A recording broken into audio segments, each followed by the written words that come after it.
అత్యంత కృప కలిగిన యేసు క్రీస్తు నామంలో వాక్యాన్ని వింటున్న బిడ్డలందరినీ కూడా దేవుడు సమృద్ధిగా దీవించి ఆశీర్వదించునుగాక. ఆమేన్. ప్రియ దేవుని బిడ్డలారా, అందరూ ఎలాగున్నారు? బాగున్నారు కదూ? ఉదయమే లేచి ప్రార్థన చేసుకున్నారా? కుటుంబ ఆరాధన చేశారా? దేవుని సమయాన్ని దేవునికి ఇవ్వడం, దేవునికి ఇవ్వవలసినవి దేవునికి ఇవ్వడం ఎంతో ప్రాముఖ్యమైనవి. నువ్వు ఇవ్వకపోయినా ఎలా తీసుకోవాలో ఆయన తెలుసు. కాబట్టి దేవుని సమయాన్ని దేవునికి ఇవ్వడం నేర్చుకోండి.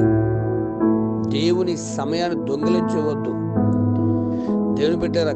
కానుక అంటే ఈరోజు చాలా మంది అనుకుంటూ ఉంటారు డబ్బే అనుకుంటారు. కానీ పాట పాడతాం కదా, సమర్పణ చేయము ప్రభువునకు నీ దేహము ధనము సమయమును. దేహాన్ని దేవునికి కానుకగా ఇవ్వాలి, ధనాన్ని దేవునికి కానుకగా ఇవ్వాలి, మీ సమయాన్ని కూడా దేవునికి కానుకగా ఇవ్వాలి. ఈరోజు అందరూ ధనాన్ని కానుకగా ఇస్తున్నారు, కానీ సమయాన్ని ఇవ్వలేకపోతున్నారు. వారి జీవితాన్ని దేవునికి కానుకగా సమర్పించలేకపోతున్నారు. నీ సమయం అంతా ఎక్కడ గడిపేస్తున్నావో. కనీసం కొంతమంది ఆదివారపు ఆరాధనలో కూడా పాల్గొనడానికి కూడా సమయం లేదు అంటూ ఉంటారు. తమ్ముడు, చెల్లి, ఉదయకాల సమయంలో ఈ మాట అంటున్నాను అనుకోవద్దు.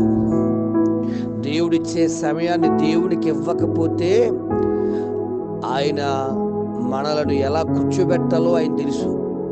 ఆయన చూసే దేవుడు మనలను. ఎందుకంటే పరిశుద్ధ గ్రంథం చాలా స్పష్టంగా తెలియజేస్తూ ఉంది. హాగరు వేదనను చూసిన దేవుడు. ఏమండి? హాగరు వేదన, ఎక్కడ? అరణ్యములో వేదనను చూసిన దేవుడు. ఆయనకు మరుగైంది ఏదీ లేదు. Hebrew 4:13 ప్రకారం ఆయన కనుచూపుని ఎవ్వరూ దాయలేం. మనం ఆయన మంచివారిని చూస్తాడు, చెడ్డవారిని చూస్తాడని సామెతలు 15:3 ప్రకారం మనకి కనబడుతుంది. నువ్వు ఎక్కడుంటున్నావో, ఏ స్థలాల్లో తిరుగుతున్నావో ఆయన చూస్తున్నాడు. ఇశ్రాయేలులు పడిన బాధలు చూశాడు. నిర్గమకాండం 3:7-8 ప్రకారము ఇశ్రాయేలులు పడినటువంటి బాధలన్నింటినీ చూశాడు. మరి హాగరును చూసిన దేవుడు, నతానేలును చూసిన దేవుడు. ఈరోజు నువ్వు ఎలాగ సమయాన్ని గడుపుతున్నావో చూస్తున్నాడు. మరి వాక్యం వింటున్న దేవుని బిడ్డ, ఆలోచిస్తున్నారా? దేవుని కానుక అంటే డబ్బు మాత్రమే కాదు. మరీ చెప్తున్నా, నీ సమయాన్ని దేవునికి, నీ దేహాన్ని దేవునికి కానుకగా ఇవ్వండి. ప్రియ దేవుని బిడ్డ, ఇవ్వడంలో కూడా ఎలాంటి తెలుసా? నువ్వు ప్రేమిస్తున్న దాన్ని ఇవ్వాలి. బాగా అర్థం చేసుకోండి దేవుని బిడ్డారా. నువ్వు ప్రేమిస్తున్న దాన్ని, అబ్రహాము తను ప్రేమిస్తున్నటువంటి తన కుమారుని వెనక తీయలేదని ఆదికాండం 22:12 మనకు కనబడుతుంది బిడ్డ. అవును, సమయాన్ని దేవునికి ఇవ్వాలి. నువ్వు ప్రేమిస్తున్నది, నీ భూమి మీద నీకు ఏది బాగా ఇష్టమో అది దేవుడు అడిగితే ఇవ్వడానికి ఇష్టపడాలి. పరీక్ష పెడుతూ ఉంటాడు. బాగా అర్థం చేసుకుని, అన్నకు లేక పిల్లడు పుట్టాడు సమూయేలును దేవుని సేవకు సమర్పించడానికి వెనక తీయలేదు. 1 సమూయేలు 1:28 ప్రకారం.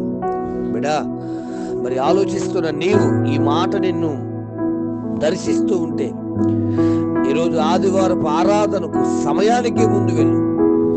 నువ్వు ప్రేమించే వాటికన్నా ఎక్కువగా నీకు ఎవరు కావాలంటే యేసయ్య కావాలి. ఎందుకో తెలుసా? ఆయన లాంటి దేవుడు నీ కొరకు ప్రాణం ఇచ్చిన వాడు మరొకరు లేడన్నా. బాగా అర్థం చేసుకోండి. ఆ శిలువ మరణాన్ని శిలువ మరణాన్ని గురించి మనం ఆలోచన చేస్తున్నప్పుడు ఎంతో వేదన, ఎంతో బాధ. కానీ దేవుడు నీ కొరకు తన ప్రాణాన్ని ఇచ్చాడు కదా. నేను ఎంతగానో ప్రేమిస్తూ, నేను ఆయన్ను ప్రేమిస్తున్నాను అని చెప్తున్న నువ్వు సమయాన్ని గడపగలుగుతున్నావా? నీ దేహాంతో దేవుని మహిమపరచగలుగుతున్నావా?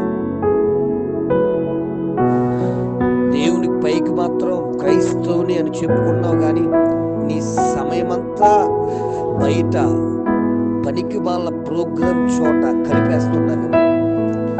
తమ్ముడు, చెల్లి, దేవుడు ఎందుకు దేవునికి ఇవ్వవలసినవి ఏమిటో తెలుసా? నీ దేహాన్ని దేవునికి ఇవ్వి, నీ సమయాన్ని దేవునికి ఇవ్వి. అంతేకాదు, అప్పుడు చివరిలో నీ డబ్బును దేవునికి ఇవ్వి. అంతేగాని నేను డబ్బులు ఇస్తున్నా, నా జీతంలో సగభాగం ఇస్తున్నా, ఆ పరిశీలన ఉన్నాడు. ప్రభువా, నేను దశంభాగం ఇస్తున్నాను, నేను దొంగలాగా లేను, వాళ్ళలాగా లేను, ఈ సొంకర్లాగా లేను అని చెప్పుకుంటున్నాడు. కానీ దేవుడికి ఆ ప్రార్థన అంగీకారం కాకపోవడానికి కారణం చెప్పనన్నా, పరిసయ్యుడికి దేవుని దగ్గర గడిపే సమయం లేదనుకుంటా, తన జీవితాన్ని దేవునికి సమర్పించుకునే ఆలోచన లేదనుకుంటా. అందుకే ఏదో అలవాటుతో కూడిన ప్రార్థనలు చేసి వెళ్ళిపోతున్నాడు. చెల్లెమ్మ, తమ్ముడు, అన్న, అక్క, నీ జీవితం కూడా దేవునికి ఇవ్వకుండా, దేవునికి సమర్పించుకోకుండా ఏదో కానుక చేస్తాను అనుకుంటే కుదరదు. యేసయ్యకి నీవు కావాలి, నీ కానుక కాదు. యేసయ్యకు నీ జీవితం కావాలి, నీ ధనము కాదు. నీ మాటలు కొంచెం అర్థం చేసుకుంటూ,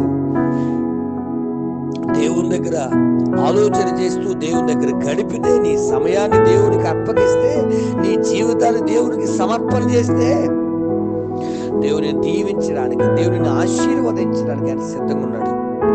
మరి నీ స్థితి ఏంటి? నీ పరిస్థితి ఏంటి? ఆలోచించు. ఆయన చూస్తున్నాడు. ఇప్పుడు వాక్యం ఉంటున్నప్పుడే చూస్తున్నాడు. నీ జీవితాన్ని యేసయ్యకి సమర్పించుకుంటావా? నీ సమయాన్ని దేవుని దగ్గర గడుపుతావా? మోషే 40 రాత్రింబగళ్ళు దేవుని సన్నిధిలో గడిపితే, యాకోబు రాత్రంతా దేవుని సన్నిధిలో గడిపితే, బిడ్డలారా, వారు ఎంతగానో దీవించబడ్డారు నాన్న. 120 మంది 10 రాత్రింబగళ్ళు కొండ మీద దేవునితో కలిసి ప్రార్థన చేస్తే, మేడగదిలో ప్రార్థిస్తే పరిశుద్ధాత్మ చేత నింపబడ్డారు నాన్న. ఈ సమయాన్ని ఎక్కడ గడుపుతున్నా ఒక్కసారి ఆలోచించు. సెల్ ఫోన్ల దగ్గర ఊరకనే ఫ్రెండ్స్తో కబుర్లు చెప్పడంలోనా, పార్కులు కన్నా ఆడుకని ఈటుకని తిరుగుతూ ఊరకనే సమయాన్ని వ్యర్థంగా గడిపేస్తున్నావా? ఆలోచన చేయబడ్డా. ఉదయం లేచి కొన్ని నిమిషాలు, కొన్ని వీళ్ళతో గంట అయినా దేవుని వాక్యాన్ని ధ్యానించడం కొరకు సమయాన్ని వెచ్చించున్నాను. ప్రభుతో నీకున్న సంబంధాన్ని గురించి చక్కగా తండ్రితో, మరి బిడ్డలు మాట్లాడుకున్నట్లుగా మాట్లాడుకో. తండ్రితో నీ దేహాన్ని, నీ సమయాన్ని దేవునికి కానుకగా సమర్పించి దేవుడిని దీవిస్తాడు. మరి అటువంటి రీతిలో నువ్వు దీవించబడాలని ఈ ఉదయకాల సమయంలో వాక్య హెచ్చరికలు అందిస్తున్నాను. దేవుడు మన కుటుంబాలను ఆశీర్వదించును గాక. తండ్రి, నీకు వందనాలు. యేసు నామములో ఎందుకునైనా మరి ఈ ఉదయకాల సమయంలో ఒక ప్రత్యేకమైన రీతిలో మాతో మాట్లాడు. నిజమే, మా సమయాన్ని నీ కానుకగా ఇవ్వలేకపోతున్నాం. డబ్బు అంటే ఇస్తున్నాం, కానీ కొంతమంది డబ్బు కూడా ఇవ్వలేకపోతున్నారు. మా జీవితాన్ని ఇవ్వలేకపోతున్నాం. మా సమయాలు దేవుడికి నీకు ఇవ్వలేకపోతున్నాం. అయ్యా, మమ్మల్ని క్షమించండి అయ్యా. మా సమయాన్ని, మా జీవితాన్ని, మా ధనమును నీకు ఇస్తూ దీవించబడే జ్ఞానము, ఆశీర్వదించబడే కృపచేతం, ధైర్యపరచమని ఆశీర్వదించమని ఈరోజు వాక్యాన్ని బిడ్డలందరూ త్వరగా మందిరానికి వెళ్ళి సమయాన్ని దగ్గర గడిపి దేవుళ్ళు పొందుకునే కృప దయచేసి బలపరచుమని యేసు నామమున అడుగుచున్నాను. ఆమేన్.